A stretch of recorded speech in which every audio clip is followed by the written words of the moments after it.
Une affaire surprenante au Tennessee. Une femme est accusée non seulement d'avoir volé des médicaments sur la perfusion d'un patient à l'hôpital, mais aussi de s'être déguisée en infirmière pour accéder à sa chambre. Nous analysons cette affaire choquante. De nouveaux détails montrant qu'elle n'en est pas à sa première implication dans ce genre de situation. Bonjour à tous, bienvenue dans Inside the Crime. L'impostrice présumée a été infirmière, mais il y a un gros problème. En enquêtant, les détectives ont découvert qu'elle travaillait apparemment dans l'État sans jamais avoir obtenu de licence d'infirmière locale. Imaginez maintenant que vous êtes une patiente à l'hôpital. Vous êtes là, soit pour un problème médical majeur, soit pour un contrôle de routine. Et puis vous apprenez qu'une personne se faisant passer pour une infirmière a volé le médicament dont vous aviez besoin directement de votre perfusion. Cela semble tout droit sorti d'un film ou d'une série, non? Pourtant, c'est ce qu'affirme la police à Nashville, Tennessee. Commençons par le début. Il y a 2 semaines, Marissa Denton serait allée à l'hôpital Ascension Saint-Thomas Midtown à Nashville, se faisant passer pour une infirmière. Selon la police et le personnel hospitalier, elle n'a rien fait à moitié et ne portait pas de vêtements ordinaires. Elle aurait porté une tenue médicale pour entrer dans la zone privée sous de faux prétextes. Selon la police, elle semblait savoir ce qu'elle faisait. Elle aurait utilisé une seringue pour prélever 4 millilitres de propofol d'une perfusion reliée au patient. Si vous vous demandez ce qu'est le propofol, selon la Mayo Clinic, c'est un anesthésique et un sédatif utilisé pour aider les gens à se détendre et à dormir. Selon Fox 17 à Nashville, l'hôpital enquête sur la façon dont elle a accédé sans autorisation à une zone non accessible au public. Le média indique qu'ils ont reçu un tuyau selon lequel le personnel a été informé qu'une femme se faisait passer pour une infirmière et entrait dans les chambres des patients. La porte-parole de l'hôpital a déclaré qu'une personne non autorisée tentait d'accéder aux médicaments prescrits d'un patient. Le personnel est intervenu et a évité l'aggravation de la situation. Et bien que l'hôpital n'ait jamais mentionné Marissa Denton par son nom, voici ce qu'ils ont déclaré à ce sujet dans un communiqué. Une personne est entrée dans une zone non accessible au public de notre établissement, apparemment dans le but d'accéder aux médicaments prescrits d'un patient. Un membre de notre personnel est intervenu immédiatement et a empêché l'accès. Notre équipe de sécurité est intervenue et a alerté les forces de l'ordre. La personne a été arrêtée par le département de police métropolitaine de Nashville. Nous collaborons avec les forces de l'ordre durant l'enquête. La sécurité de nos patients reste notre priorité. Nous avons rapidement renforcé notre sécurité, notamment en formant davantage le personnel au protocole d'accès. Marissa a été accusée d'usurpation d'identité d'une professionnelle agréée, mais ses actes présumés suscitent de nombreuses questions, notamment sur ses motivations et d'éventuels antécédents. Les détectives étaient d'abord perplexes quant au mobile. Ensuite, comme souvent, d'autres détails ont émergé, notamment qu'elle aurait agi de la même façon 2 jours avant. La police indique que Marissa est aussi accusée après un autre incident dans un autre hôpital. Celui-ci au Vanderbilt University Medical Center, qui se trouve également à Nashville. Ces accusations ont suivi après que Marissa ait été vue entrant dans une unité de soins intensifs au 6e étage de l'hôpital.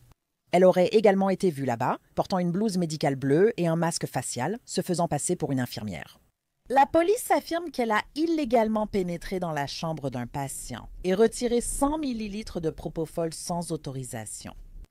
Maintenant, pour réussir quelque chose comme ça, il faut vraiment savoir ce qu'on fait, avoir de l'expérience. Fait intéressant, la page des réseaux sociaux de Marissa montre des photos d'elle en tant qu'infirmière en 2020. Parmi ces légendes, ravie de travailler avec une super équipe, #Bayview, #infirmière PC. Les dossiers du tribunal révèlent que Marissa travaillait comme infirmière sans licence dans l'État du Tennessee. Encore plus inquiétant, sa licence d'infirmière aurait été révoquée ou suspendue dans plusieurs États. D'après Fox 17, les dossiers du Conseil des infirmières du Tennessee montrent que Marissa a travaillé pour Suncrest Home Health à Clarksville en 2023, où elle aurait été filmée en train de voler la bague de fiançailles de la femme d'un patient. Elle a reconnu le vol, rendu la bague, été arrêtée, puis l'accusation abandonnée et effacée de son casier. 1 an plus tard, en novembre 2024, le Conseil du Tennessee aurait annulé son autorisation d'exercer comme infirmière dans plusieurs États liés à sa licence du Maryland. En décembre de la même année, elle a été retrouvée inconsciente dans une salle de bain d'un hôpital du Kentucky, des seringues à proximité.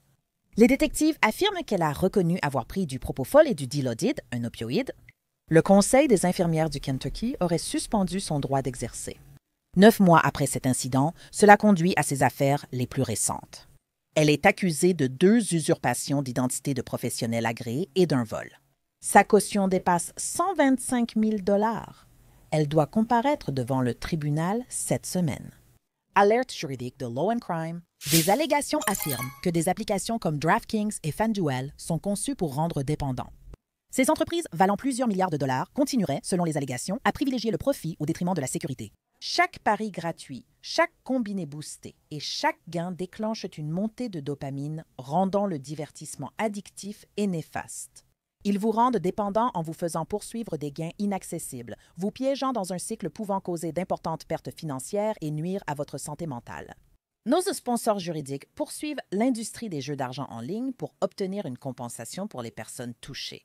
Donc, si vous ou un de vos proches avez souffert d'addiction, de difficultés financières ou de problèmes de santé mentale à cause des applications de paris sportifs, rendez-vous sur gamblinglawsuites.com/inside the crime pour répondre à un court questionnaire et vérifier votre éligibilité à déposer une réclamation. Je suis rejointe par l'avocate et juriste fédérale Alexis Rosenberg. Merci beaucoup d'être avec moi aujourd'hui. Avez-vous déjà rencontré une affaire où une personne se fait passer pour une infirmière, vole des médicaments à un patient et que ce n'est pas un cas isolé? Quelle est votre réaction? Eh bien, malheureusement, cela arrive plus souvent qu'on ne le pense. Très souvent, surtout en ce qui concerne le vol de stupéfiants. Vous savez, c'est un problème et les hôpitaux doivent mettre en place certains protocoles et prendre des précautions pour l'éviter, même vis-à-vis de leur propre personnel, comme les infirmières et les médecins, afin d'essayer de réduire la fréquence de ces incidents. Et je comprends cela pour ceux qui travaillent activement à l'hôpital, mais pour quelqu'un qui n'a vraiment aucun lien actuel avec cet hôpital, comment peut-il simplement entrer dans ces unités censées être sécurisées, où les patients sont censés se sentir en sécurité et faire quelque chose comme ça, surtout à partir d'une perfusion en cours? Pour moi, c'est tout simplement incroyable. C'est un peu fou qu'elle soit simplement entrée de la rue en tenue médicale et qu'elle ait pu accéder à un patient, ainsi qu'avoir le temps et la possibilité, sans que personne du personnel ne remarque qu'elle n'avait rien à faire là, de prendre ce à quoi vous faites référence, c'est-à-dire la seringue. Et puis finalement, on découvre qu'elle a pris tout un sac entier de stupéfiants. Donc, le fait que cela n'ait alerté personne, je suis d'accord avec vous, surtout pour le sac entier, parce qu'en réalité, un hôpital devrait garder ça sous clé et il devrait y avoir une procédure pour, en quelque sorte, pouvoir vérifier ce sac. Et le fait qu'elle ait pu faire cela soulève des questions sur l'absence de ces protocoles. Et, vous savez, pour un patient qui, selon moi, est tellement vulnérable à l'hôpital ou dans n'importe quel environnement hospitalier, est-ce qu'il serait possible que ce patient ou ces patients intentent une action en justice, non seulement contre Marissa, mais aussi éventuellement contre les hôpitaux? C'est possible car ils ont effectivement l'obligation de protéger ces patients. Dans ce cas précis, je crois qu'une petite quantité seulement a été retirée du sac. Cela pourrait potentiellement réduire le niveau de douleur que ce patient en particulier ressentait. Je ne crois pas qu'il ait été révélé qu'il y ait eu des dommages ou autre chose, à part peut-être un inconfort temporaire. Je n'en suis pas absolument certaine, mais malheureusement, ce patient a très probablement ressenti un certain inconfort parce qu'il ne recevait pas le niveau approprié de ce médicament qui était censé soulager sa douleur, ce qui est très important. Je veux dire, vous avez ce patient qui a subi une opération et qui a enduré cela.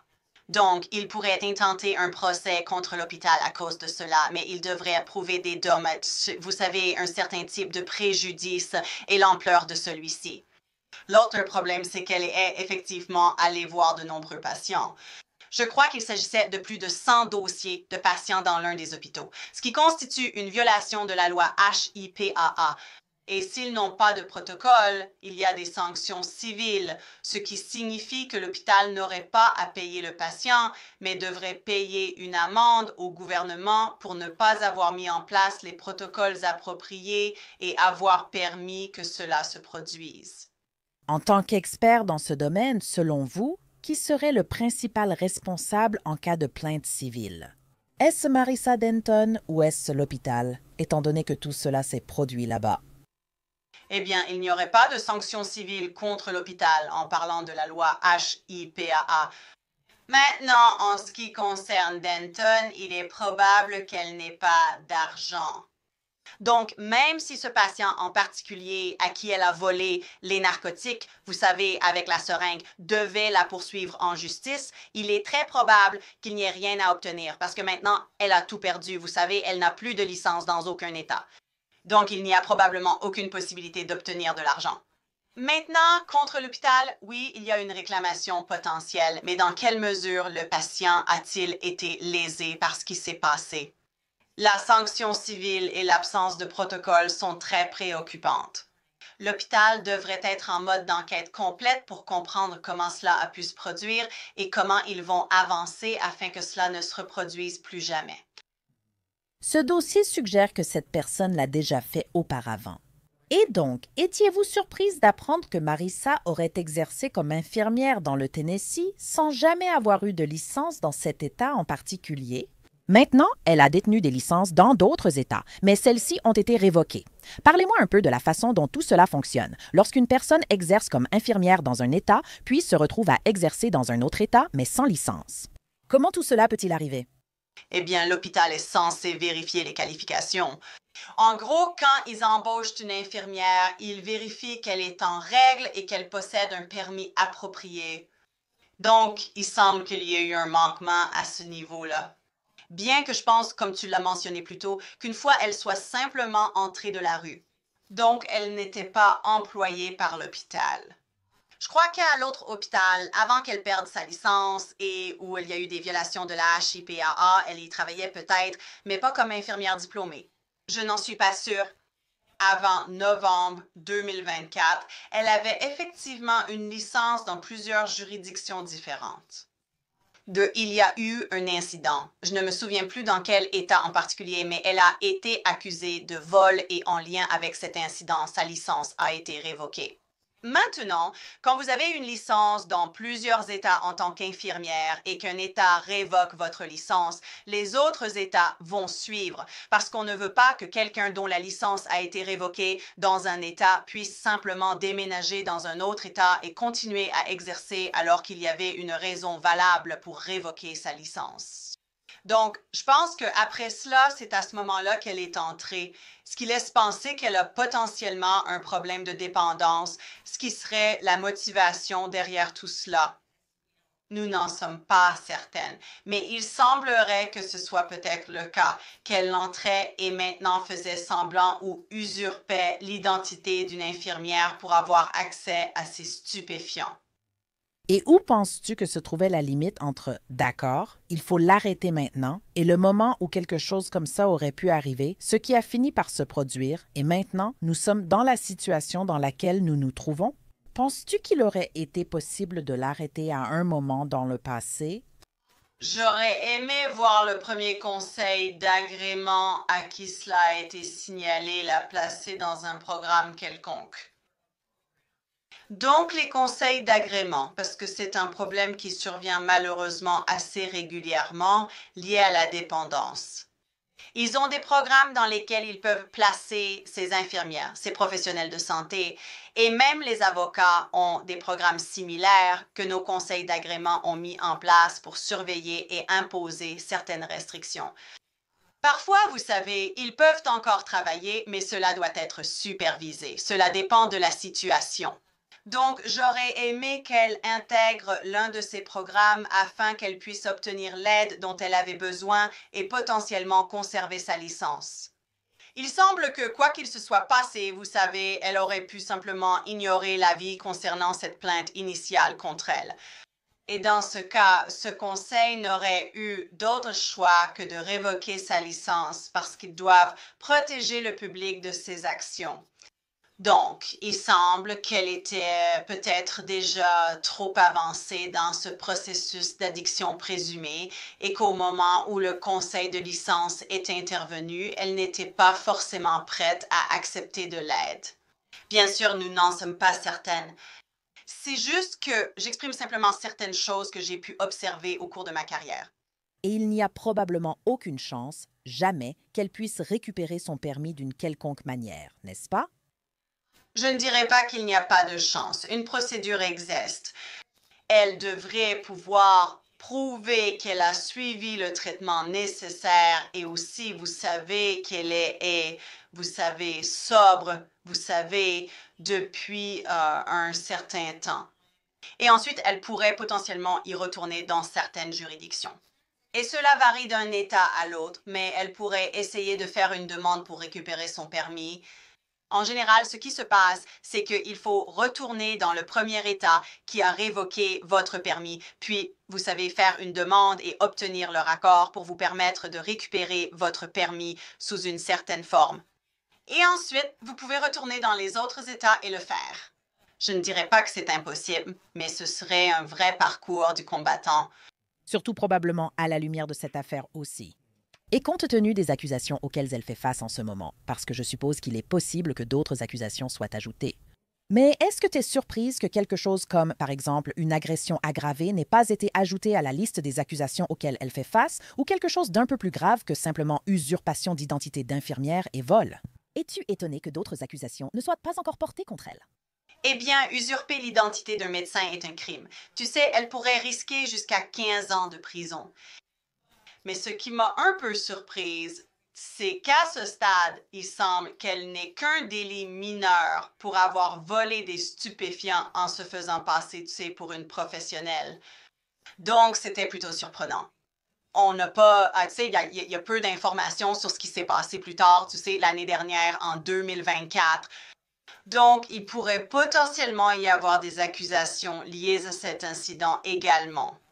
L'une des choses quand il s'agit d'une infirmière ou, tu sais, de quelque chose lié au secteur de la santé, c'est que parfois la police met un peu plus de temps à obtenir les informations nécessaires à cause de la loi HIPAA.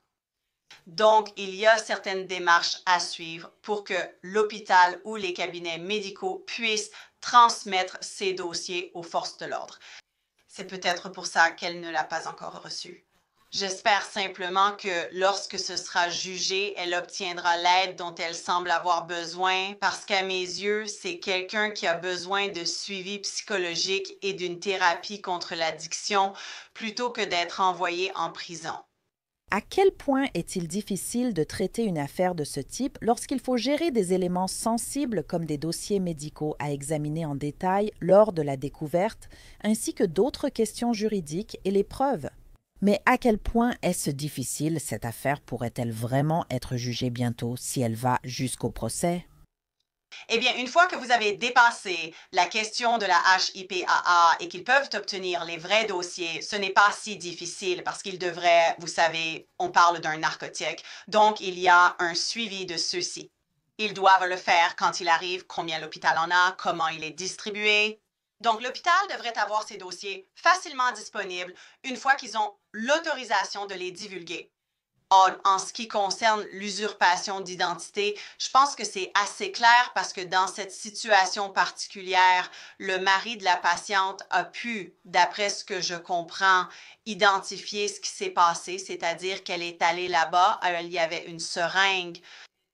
Il semble, je crois, Léo, qu'il était dans la pièce pour une grande partie de cette interaction. Et je suis sûre qu'il y avait d'autres personnes qui, si on les interrogeait, pourraient aussi confirmer qu'elles l'ont vu là-bas et que c'est ce qu'elles faisaient à ce moment-là, même si elles n'ont peut-être pas trouvé cela inhabituel ou n'en ont parlé à personne sur le moment.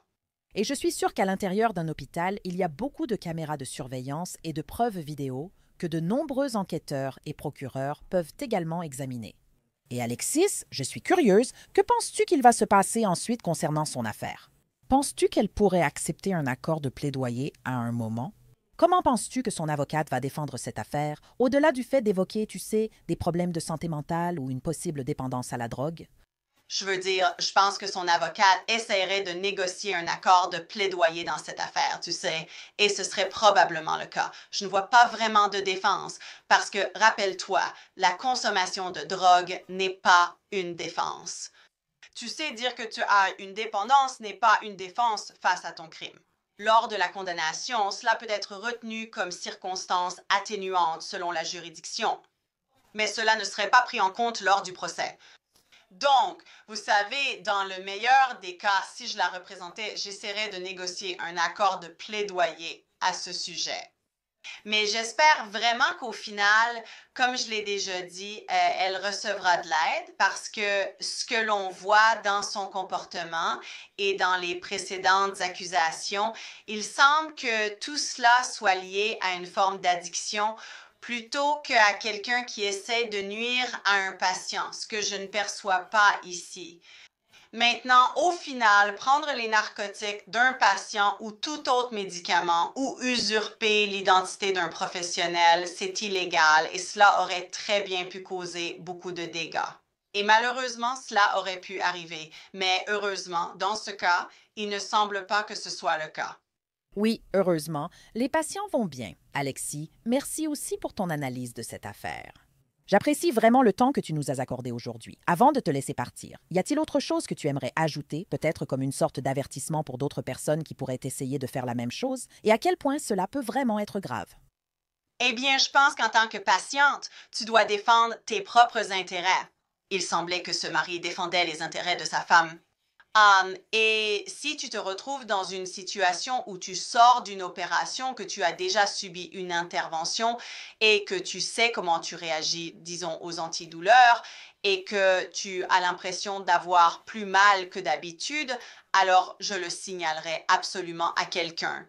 Tu ne veux pas accuser quelqu'un à tort, mais tu dois vraiment en parler à un autre, tu sais, au médecin, au docteur, dire écoutez, voilà ce qui se passe, afin qu'ils puissent au moins enquêter, parce que c'est vraiment beaucoup plus facile, dans le cas des seringues, de retirer les narcotiques de ce sac quand il y a quelqu'un, par exemple une infirmière, qui travaille sur place.